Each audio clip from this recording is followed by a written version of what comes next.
Si vous avez l'habitude de travailler avec des artistes à distance et que vous voulez être certain, mais vraiment certain, de ne jamais vous faire arnaquer quand vous envoyez de l'argent, surtout dans des pays comme la Jamaïque, l'Amérique du Sud, l'Afrique, l'Asie, etc., et que vous voulez une méthode infaillible pour garantir vos droits et garantir de ne pas envoyer de l'argent en vain à un artiste ou à un producteur, restez attentif à la suite de cette vidéo parce que je vais vous partager la méthode la plus fiable, la plus simple à mettre en place et la plus efficace en soi pour faire ce genre de collab. Alors avant de démarrer, je vais vous demander une faveur, s'il vous plaît, c'est de cliquer sur le bouton s'abonner. Parce que statistiquement, YouTube me dit que 50% des personnes qui, un peu comme vous, regardent mes vidéos ne sont pas abonnées à la chaîne YouTube.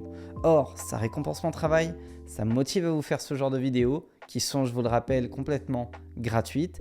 Et en plus, ça m'aide à répandre mon message. Donc, ça vous prend une petite seconde. Si vous voulez bien m'accorder cette faveur, je vous en serai très reconnaissant. Alors, je reprends. L'idée, c'est le Memo Deal. J'explique une situation et vous allez voir à quel point c'est très pertinent. Il y a quelques années de ça, j'ai travaillé avec beaucoup d'artistes en Jamaïque. Jamaïque, Brésil, Suriname et parfois même dans des pays type le Panama, le Costa Rica, etc.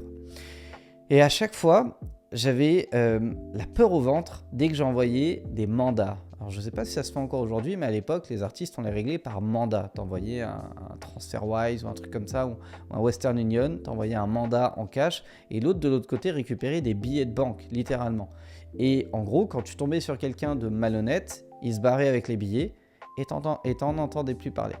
Mais t'avais aussi des gens qui prenaient les billets, faisaient le son, envoyaient un petit extrait suffisamment pour que tu te dises « Oh, ça déchire, c'est exactement ce qu'il me fallait », et qui te sortait des trucs du genre « Ouais, mais le gars du studio, il veut pas me sortir les pistes si je lui donne pas 300 de plus, ou 500 de plus, ou 1000 de plus, machin, etc. » Et tu te retrouvais en fait à la merci d'artistes, ou de producteurs, ou de managers malhonnêtes qui finalement te prenaient en otage. Et moi, ça m'est même arrivé d'aller sur place, et arrivé sur place, à l'hôtel, le manager me dit « Écoute, l'artiste, il viendra pas si tu poses pas une rallonge. » Voilà, ce genre de truc. Pour que je découvre plus tard qu'en fait l'artiste n'était pas du tout au courant et que c'est le manager qui se mettait un billet dans la poche. Vous voyez, ce genre de situation, ça arrive très souvent dans des zones comme l'Afrique, l'Amérique du Sud, les Caraïbes, l'Asie même, puis j'ai envie de vous dire même en Europe, ou en Amérique du Nord, parce que des gens malhonnêtes, il y en a un peu partout.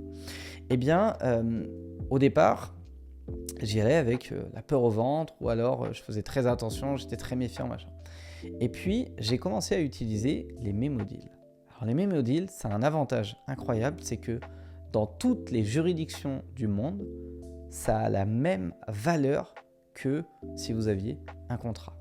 Sauf que quand on travaille en anglais, en espagnol ou dans d'autres langues, on n'a pas forcément envie d'aller racler je ne sais pas combien de centaines ou de milliers d'euros à un avocat pour qu'il nous rédige un contrat sur une collab qu'on ne sait même pas si finalement on va utiliser, qui va aboutir et ainsi de suite.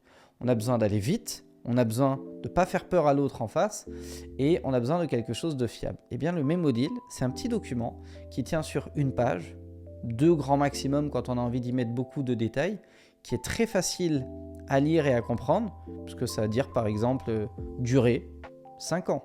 Le territoire, monde sauf, je sais pas, Allemagne, Thaïlande et je sais pas quoi. Et en fait, n'importe qui peut lire ça et arriver à comprendre les points clés de l'entente qu'on est en train de mettre en place. Et évidemment, dans le Memo Deal, il y a une partie liée au paiement.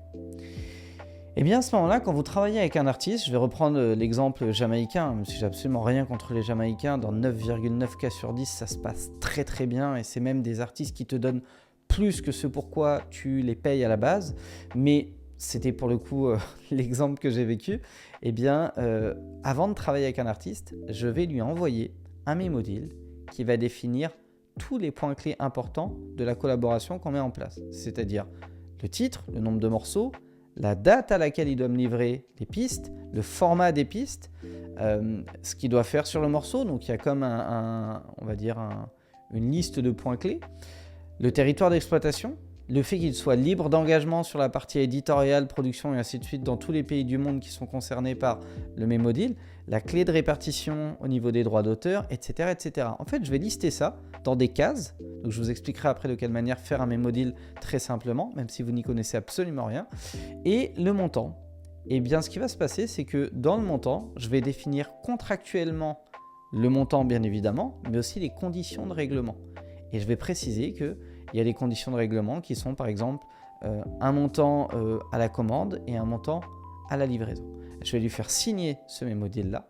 Et maintenant que ce Memo Deal est signé, eh bien, il est engagé. Ça veut dire que si demain, il disparaît dans la nature avec 1000 $ d'acompte bien que j'aurai versé, je peux aller voir n'importe quel avocat dans le pays en question, que ce soit en Jamaïque, au Niger, au Suriname, en Côte d'Ivoire, au Canada, en France ou n'importe où, eh bien, l'avocat peut aller embêter, entre guillemets, l'artiste en question, puisqu'il est redevable de la somme, et que si ça va plus loin, il va se retrouver devant les tribunaux compétents de son pays. Et forcément, c'est pas pareil. C'est pas pareil que d'avoir un email en disant « Ouais, mais on avait dit ça ».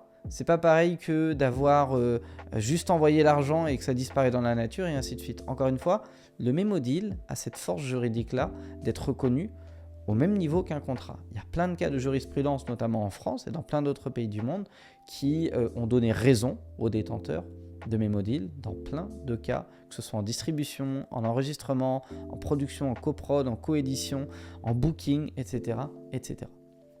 Et donc, ça vous protège.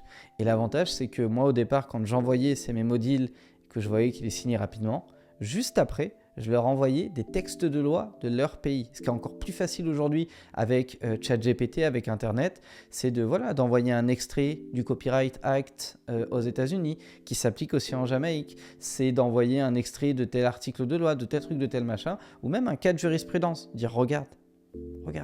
Il y avait un mec qui était basé en Mongolie, qui a bossé avec un artiste qui était basé en Côte d'Ivoire, et il a réussi à faire valoir ses droits parce qu'il avait un Memo Deal.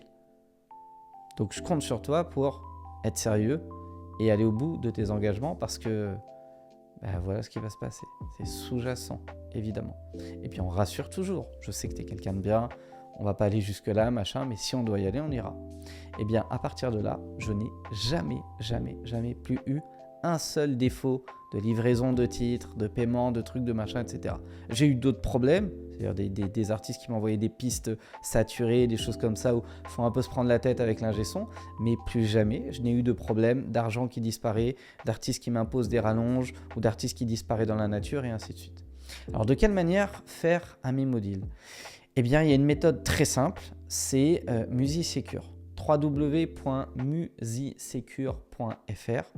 Vous allez sur le site et vous allez voir que dans les services de MusiSecure, qui est une société de gestion de droits et de simplification administrative pour les artistes, les producteurs, les éditeurs, on a un service qui s'appelle Memo Deal, qui vous permet en, je dirais, 1 minute chrono montre en main, peut-être même moins, de générer un Memo Deal et de l'envoyer pour être signé par les parties qui sont impliquées dans ce Memo Deal. Aussi simple que ça. Vous pouvez avoir des Memo Deals pour des dépôts d'œuvres, avec ou sans éditeur, pour des coéditions, pour des coproductions, pour des enregistrements, pour du booking, pour de la vente d'instrumental, pour de la vente de texte, etc., etc. Vous avez des Memo Deals pour tous les cas de figure qu'on croise dans la filière musicale. Donc vous avez juste à aller sur musisecure.fr. Prenez un appel avec un membre de l'équipe, c'est complètement gratuit, ça dure un petit quart d'heure, ils vont vous expliquer de quelle manière ça fonctionne, ils vont peut-être même vous faire une démo et vous montrer de quelle manière ça fonctionne, et ensuite, libre à vous de voir si vous sentez que ça peut être intéressant dans votre cas de figure ou pas. Merci d'avoir été attentif à cette vidéo. Si jamais ça vous a plu, motivé, inspiré ou appris des choses, eh bien lâchez-moi un like sous cette vidéo. Abonnez-vous à la chaîne YouTube Producteur à Succès. Comme je l'ai évoqué au début de vidéo, ça récompense mon travail et ça m'aide à répandre mon message. Je vous souhaite le meilleur pour la suite. Déchirez tout et je vous dis ciao ciao.